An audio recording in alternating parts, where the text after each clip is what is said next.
What's up, guys? It's El Trouble here, and today I'm actually going to start a new kind of analysis commentating series here called Run It Back.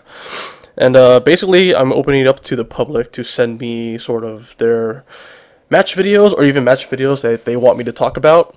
And we're going to kind of go over it and see what they did wrong, what they did right, general strategy, stuff like that. So hopefully, by watching this, you guys can sort of start to put on your thinking caps and learn how to watch a match and kind of spot the moments that are pretty critical in a match, whether it's a big combo or, I don't know, with punishing a sweep. Basically, Super Turbo and Street Fighter 2 are made up of these little moments that you either win or you lose that contribute to whether or not you do well in that match. So, we're going to get started today. This video is sent in by Ragtime4, and he's playing player 1 here, Dalsum. And this is I believe, a grand finals match from California Extreme 2014. And for those who don't know, this is actually a convention up in Northern California, affectionately known as NorCal, that kind of celebrates all things to do with arcade cabinets, arcade scene, and whatnot. I've actually been meaning to go out there for quite some time. Unfortunately, for the past 2 or 3 years, this has been going on at the same time as Evolution, of course, the big major fighting game tournament of the year. And yeah, sorry, I'm going to go to EVO every single time. So, I mean, I hope to make it out there one of these days, but who knows. It's happening at a bad time where there's EVO going on and my niece's birthday, so yeah, it's going to be hard. But anyways, hopefully these videos kind of help the general Street Fighter 2 Super Turbo community, and also helps me out because it forces me to kind of work on my commentating and helps put out content for the community. Alright, so for episode 1, as you can tell, this is actually not Super Turbo, it's actually Hyper Fighter. But I think a lot of the basics of the match apply in both the games. So yeah, we're gonna get into it right now. So let me hit pause and let's go. Okay, very nice. So right there is kind of the classic punish against Shoto Fireballs. In Hyper Fighter, Dalsum has extended range on his roundhouse slide, and it also starts up a little bit faster, so it's a preferred method of punishing those fireballs pretty much at a wide variety of ranges. Yeah, it's the absolute go-to punish for that. And it's also one of the big reasons why this is considered a bad matchup for Shotos, just because Dalsum has so many counter options against Shotos at a variety of ranges. One of which is that slide to punish fireballs, the other one being a free anti-air whenever a Shoto jumps in. So this is going to be a little rough for Ken, but on the plus side, Ken can land pretty damaging combos in this game. He has a very good mix-up game, much like Ryu. If he gets close, he can mix it up between, low attacks, uppercuts, throws, all that good stuff. And in Hyper Fighter, you cannot tech throws, so once you get thrown, you're going to have to worry about the next setup they're going to go for here. So let's keep it going. Oh, that's the anti-air there, but it's no big deal. Life lead is about equal right now. Oh, there's another slide against a fireball. Let me lower it a little bit. Okay. So far, Ragtime is doing a very good job here. Misses the punish on the uppercut, which is something that every Dalsum player needs to kind of keep in mind. That's priority 1, is punishing bad uppercuts and fireballs. Another whiff punish, but it's not a big deal. Dalsum's still in the lead. Oh, and that right there is that's a heartbreaker right there. So we go back to that moment. I'm not sure what he was trying to go for here. I don't think he wanted jump back fierce or whatever punch that he's using, but it definitely looks like an execution error, and he's about to pay for it. So basically, at this point, he's gonna land the fireball. Oh, sorry, not this point, right there. Yeah. So that jump back roundhouse, not such a good idea. I don't know what he's trying to go for. Probably hit Ken preemptively out of his attack. But in either case, once he committed to that, there was no way to avoid the fireball when he lands. Now, if he didn't hit that jump roundhouse, he could actually wait and maybe do a drill at the last second to avoid getting hit. But this hard knockdown is going to be big for Ken. So he gets knocked down, gets close, jump roundhouse, he tries to counter. Oh, that's actually pretty nice. So if we back it up right a second here. So at this point, Dalsum cannot easily anti-air Ken just because he's jumping at an angle where his roundhouse slide is going to whiff completely. So what he could have done, well, I guess the best option would be to roundhouse slide just to get away. not even as some sort of counter, but just to maintain your positioning and do a roundhouse slide, get away, and get back in that kind of delicious, tasty zone that Dalsum wants to be in when he fights a Shoto, where he doesn't have to worry about too many of his options because Dalsum can control all the space at the mid-range. So here it looks like the Dalsum player, Ragtime4, is under a little bit of pressure. His hands kind of freeze up, which is very common. Now he's going to eat some damage right here. And Ken lands and does an option select throw, which is fantastic against Dalsums who missed their counter. So right now Ken's mounting a pretty good comeback right now. Oh, nice uppercut. And Ken's got some momentum, backs off. He gives up momentum, but it's okay because Ken has a lead and time's ticking down, 10 seconds. Looks about even. And that right there is the critical moment I was talking about earlier that you guys needed to watch. That was pretty big, I'm not gonna lie. So let's go back to that.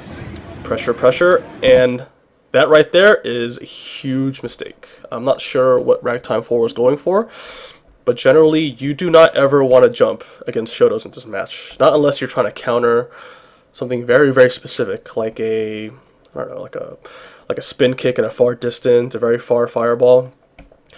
But in any version of Street Fighter 2, you never want this to happen, because at this point, Ken can uppercut, he can jump roundhouse, both of which give him a severe advantage, and with this amount of time left on the clock, I believe it's 6 seconds, there's pretty much no way Dalsum can win this, unless Ken messes up.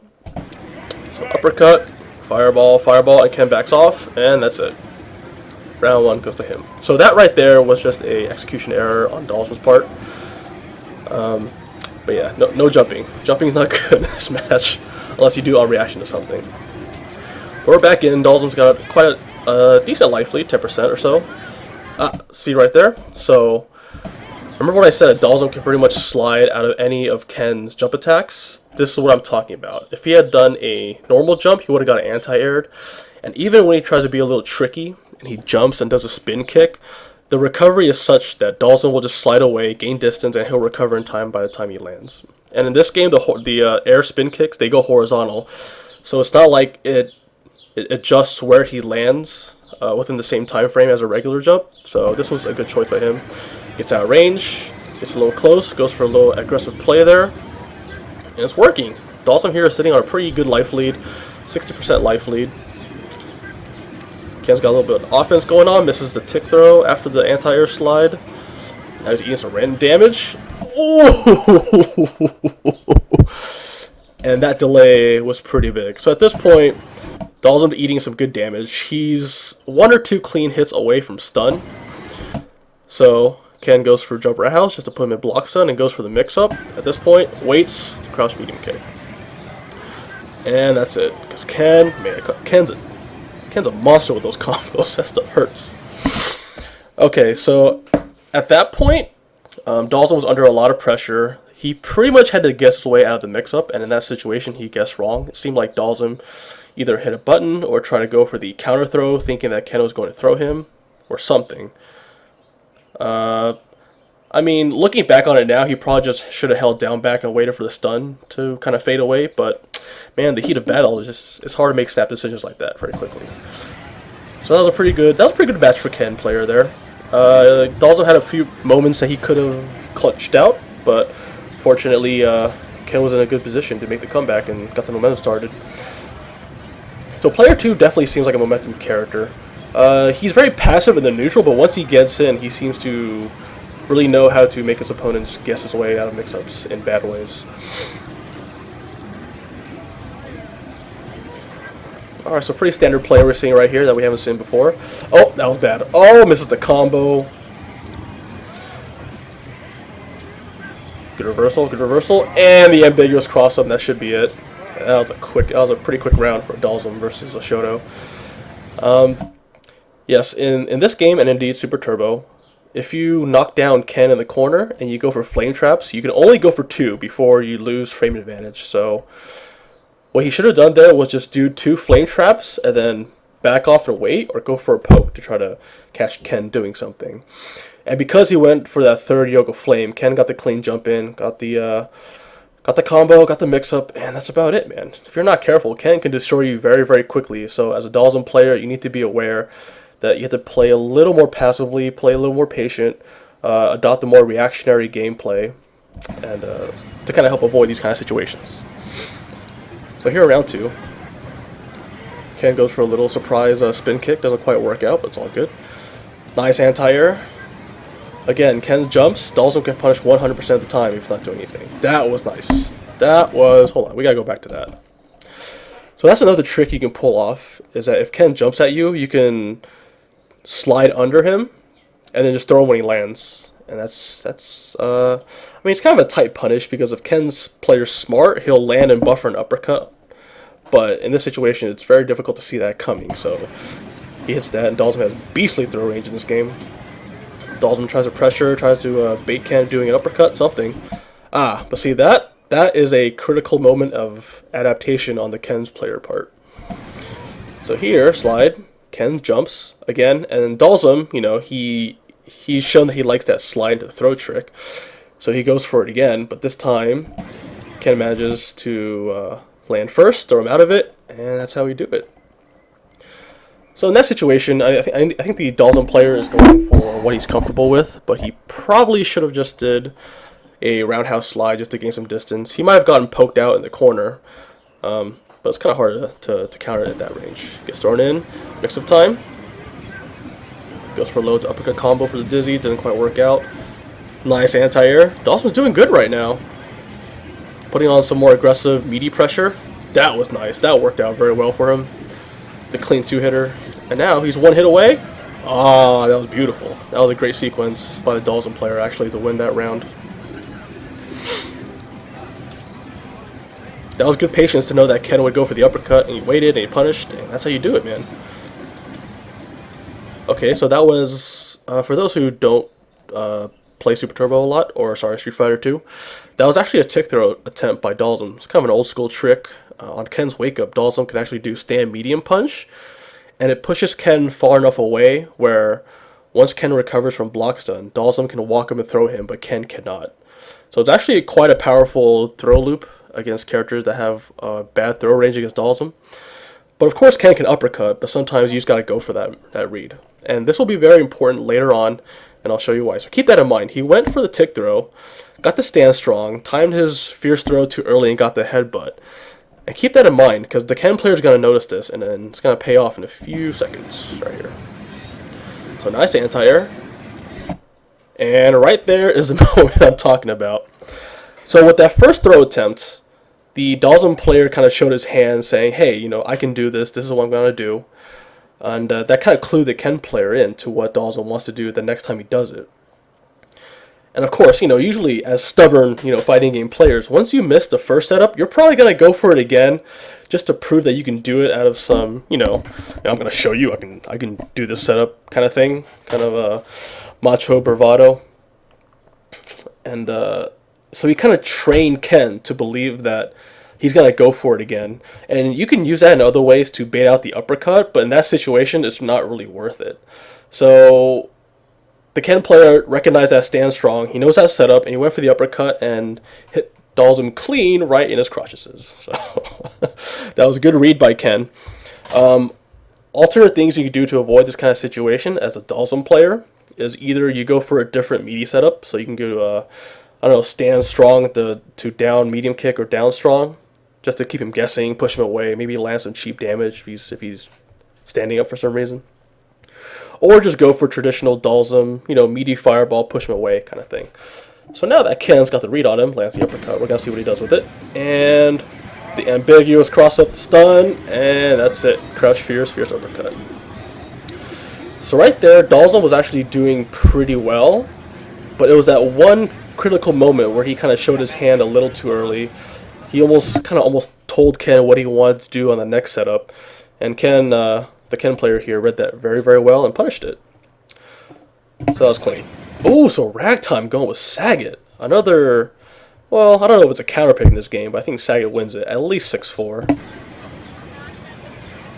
So we're going to see what happens here. Ah, nice anti-air. So that right there, at a certain range, Sagat also has a free trip guard sweep against Ken.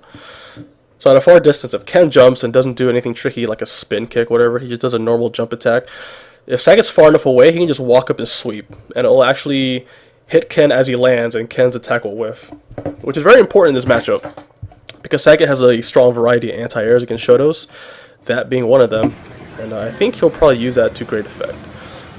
So right now we're going to do some traditional Hyper Fighter footsies, dancing back and forth.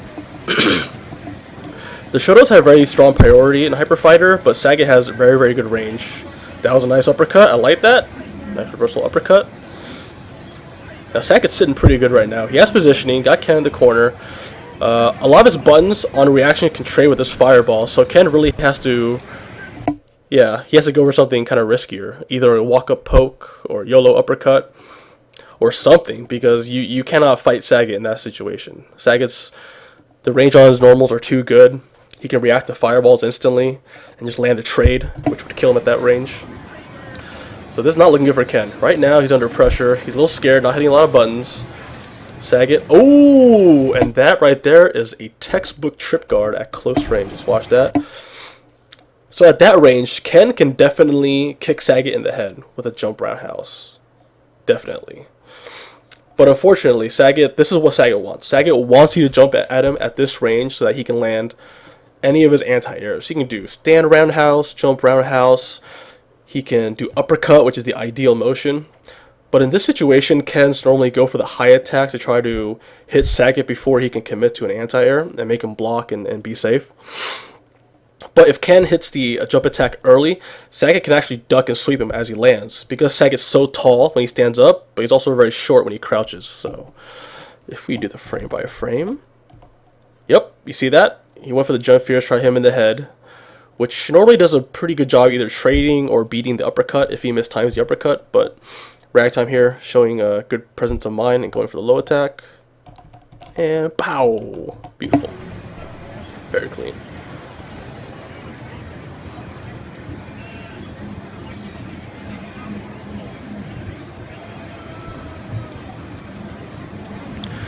Okay, decent anti-air. Ken went for the early jump attack. That is nice.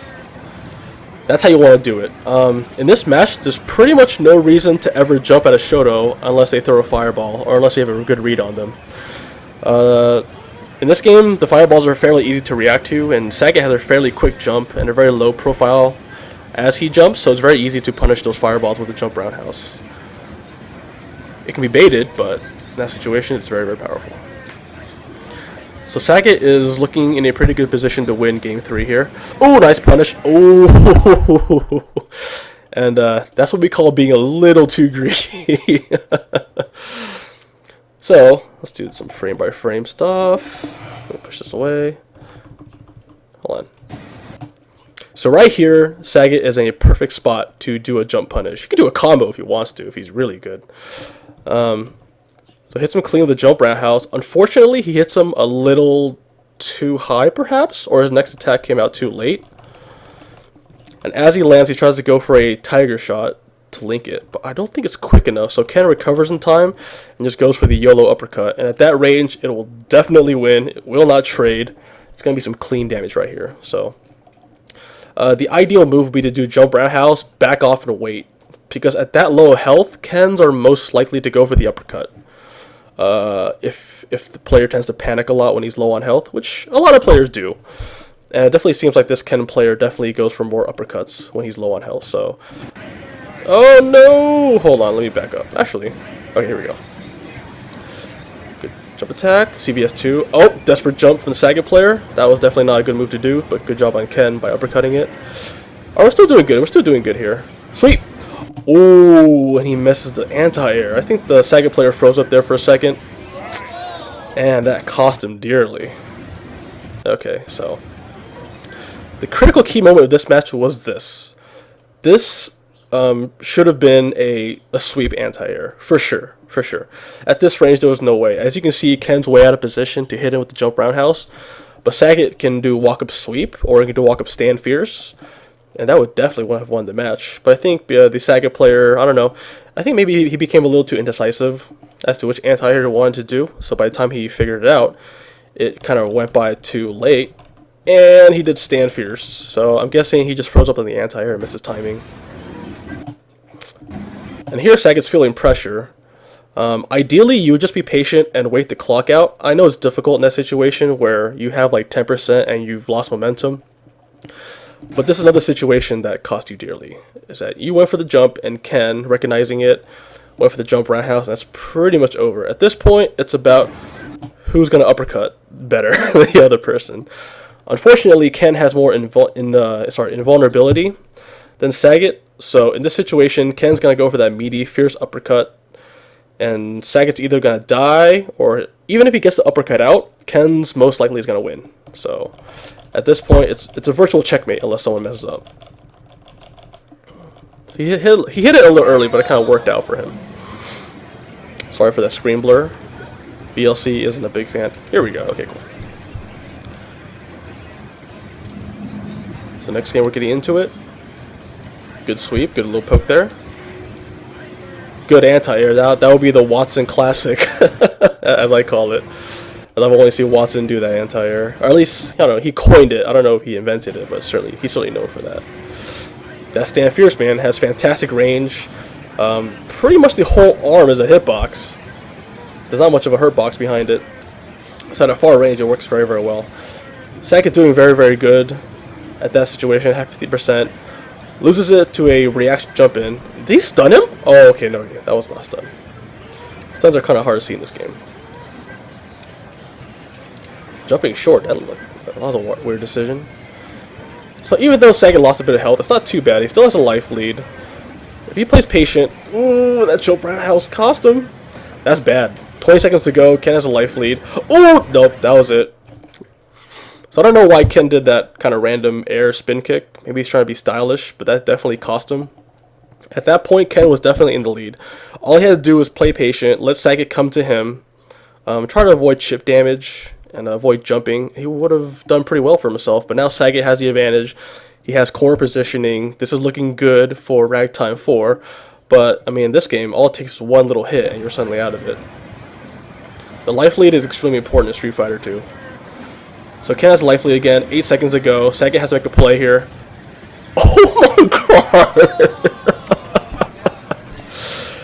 So again, in terms of critical moments, they are all happening towards the end of the match because these rounds tend to go pretty even between these two players here, which is what you want in a Grand Finals match, but of course, I'm sure Ragtime definitely wants an easier time here. So here, Ken has the advantage. Sagat has 8 seconds left to go. He has to make a play. These seconds go by very, very quickly if you're not careful, so he has to make a play. So he goes for it, goes for a risky jump short. At this point, it's really just a 50-50. Is Sagat gonna go for the throw or the uppercut? He hit the jump short a little too high, so he really can't follow up with a low attack without risking being hit by something.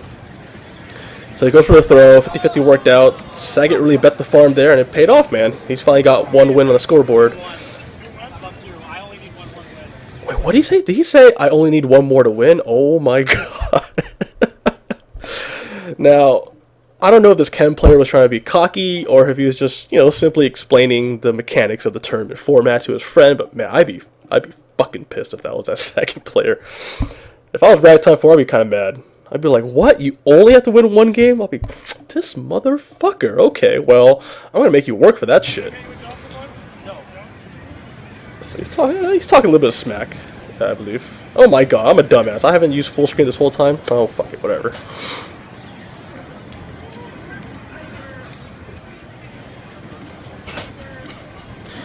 Ah well, this is the pilot episode, guys. It'll be a little rough, so forgive me if I'm making some technical mistakes, but I'm just trying to see how this tournament series will work out for you guys.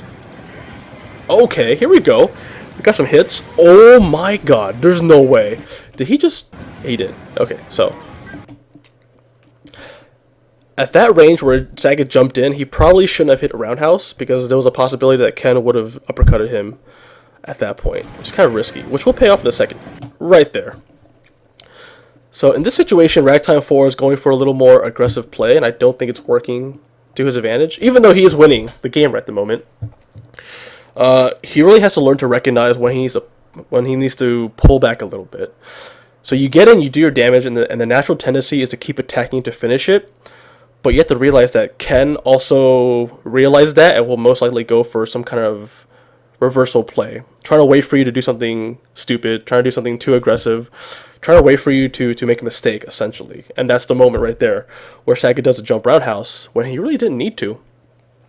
Like, he could make a tent just sitting back and zoning, and just keeping Ken at bay and sitting on his life lead and playing the clock out and letting Ken come to him, which is a very critical part of how zoning characters work in Street Fighter 2, is that once you establish the life lead, you can just chill and be passive and play super defensive and let the Ken player make risks against you because they're the one who's losing. They're playing against the clock.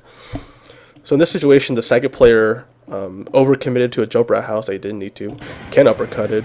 Ken jumped. And it looks like Sagat went for the Tiger uppercut reversal, but didn't quite get it in time. So now he's going to eat a free jump attack. Boom, boom, boom. 3-hitter. You're stunned for sure. And... oh, you're still alive. Holy shit. Okay, well, Ken did some good combos there. Went for the throw. Smart idea. So Sagat has a chance here to come back. That would hurt, actually. That jump roundhouse cost him. But it's okay, because Sagat has 3 hits away. Nice anti-air. He's back in the race. He's got to threaten Ken. Missed the anti-air. He needed that anti-air really badly. And now that's game over. Oh, not yet. Oh! Holy shit. Okay, so let's go back a little bit here to this moment. At some point, Ken's going to jump. Sagat. Okay, that was a nice one. He's going to try it again very soon. Oh, misses it. Could have gone for stand fierce for that guaranteed extra range. Got a little jumpy on that fireball, trying to jump over it. Oh my god. That looked like nerves kind of affected both players there. It seems like Sagat probably could have gone for either the Tiger uppercut, which is safe on block at the right ranges. Could have gone for a throw after that Tiger knee, but that's one of Sagat's main strengths in this game, is that his Tiger knee is extremely quick. It does a good job of going over a lot of fireballs, and it's kind of a mix-up situation at the mid-range if you do it properly. But in that situation, I think both players kind of respected each other too much to kind of pause for a little bit. Ken did some weird stand strong. I'm guessing he tried to counter throw, then went for a sweep, and it kind of paid off there. Not much you can say about that. That was just some a little bit of randomness going on there. But that was a close round, very, very close round. So Sagat's doing a very good job dodging fireballs. He's pushing Ken slowly in the corner, which is definitely a plus. But again, that jump roundhouse that he didn't need to do cost him. So instead of the jump roundhouse, if he wanted to jump, he could have jumped and just did nothing. And that uppercut would have whiffed completely, and he could have punished. Yeah, in this game, it's very important to kind of utilize your reactions in a variety of situations where you don't really think you need to. So if you're trained to always do jump roundhouse, which a lot of Sagats do because it's a very good attack, it's easy to fall into that pattern of always just doing it when you're jumping. When really it's pretty important to always incorporate reactions in every little facet of this game, whether it be, punishing with a jump, whether it be throwing a fireball, whiff punishing, stuff like that. Looking for trades, especially in this game, which is a little bit slower than perhaps Super Turbo. Learning to utilize your reactions as a kind of more solid, safer style of play, as opposed to just throwing out attacks and seeing if they hit or not, is much more preferred. But didn't do too much damage, so it wasn't that big a deal. That was nice. Got him to land on the fireball, pressure him in the corner. Nice. Good anti-air. Sagat's doing a really good job right here. Ragtime is doing all the right moves, putting on the pressure, making Ken whiff buttons. Sagat can just chill right now. Lets him out, but it's not a big deal. Didn't eat too much damage for that one. Sagat can still push him in the corner if he wants. Nice. Oh! Kind of a bootleg punish, but it works out. Oh! Oh, no combo, but it's okay. Still winning. Still winning. Still got pressure on. See, Sagat just needs to back off and chill. You're winning. There you go. Anti-air. There you go. See, right there is a good example of how to press your advantage when you have it, get your damage in, and then just back off and just go back to zoning. Sagat is the king of zoning in a variety of games. His zoning is certainly very strong in this game. So you just got to sit on your life lead. He had a pretty solid life lead, about 70%. The clock was about, 20 seconds, which ticks down very, very quickly if you're being zoned out and having to block tigers and dodge tigers. And that's what he did. He chilled out, played defensively, and he got the clean win. And I think if Sagat did that earlier on, he wouldn't have lost the 2 games that he did lose. It would have been a much closer game, if not winning games entirely. Okay, so again, Ken gives up positioning very, very quickly, which is what you want as Sagat. But unfortunately, Sagat overcommits and gets hit with a 2-hitter. But still, not too bad. Plenty of life lead to work with. Now it's started to dwindle down, but he's maintaining positioning, which is very, very good. And that was a risky jump, but Ken didn't punish it, so it kind of worked out. Nice. Baiting out pokes. No punish. Nice whiff punish by Ken. Very, very good. Nice. Okay, so here, we're still good here. Even though Sagat's technically losing on paper, he's fine. He's in a good position. He's got Ken trapped. Sagat didn't get the anti-air out, probably because that jump caught him by surprise, but that definitely cost him, because that was the moment he needed. And now it's too late. 10 seconds left. Ken's winning. That's it. There we go. Golf claps. Yeah, Hyper Fighter golf claps. Very reserved. Alright, guys. So, let's see here. So, whatever. I'll leave this up here. That's awfully mesmerizing. Anyways, so, in conclusion, very good set by both players. I think the primary downfall of the Dalsum Sagat player, Ragtime4, who sent the video in, is that you kind of played out of position fairly often in that match. And you played at very close ranges that you didn't need to. That might be a playstyle preference. And it works in a lot of situations, but it also costs you a lot of rounds. And that's ultimately what led to your loss, is that there were times when you could have just backed off, you could have just zoned, you could have just held position, spam tigers at a certain position, kind of make Ken come to you kind of attitude. But you didn't, and then you let Ken either come back with a poke, or you let him jump in on you and push you out of position again, that kind of stuff. And that applies to both Dalsum and Sagat. It might have been execution error, nerves, I'm not sure what it was, but I think if you learn to just play a little more passively, kind of adopt the El Trouble style of Street Fighter, very lame, very boring, but gets the job done, doesn't commit to too many risky maneuvers, that would have won. So it wasn't any like singular big thing that you did that completely fucked you up for the entire set.